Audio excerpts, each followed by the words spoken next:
Comments. The Honourable Member for Ottawa West Nepean.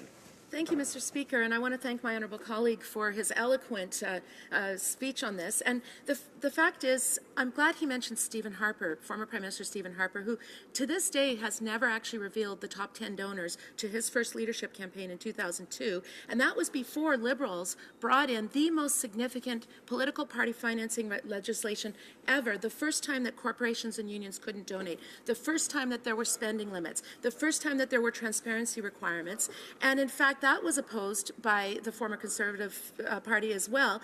And former Prime Minister Stephen Harper with the National Citizens Coalition actually took the Government of Canada to court to strike down the rules that didn't allow lobbyists and other third-party groups to spend as much as they wanted to influence an election. And now we have the official opposition opposing even this legislation. So could the Honourable, my colleague, please let us know which party it is that has always brought the most significant changes for transparency and accountability on political party financing.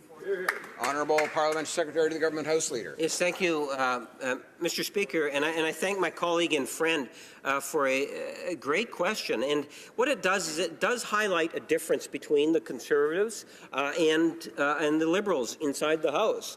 The Conservatives tend to want to resist any sort of change where there's more accountability and transparency in regards to election financing laws.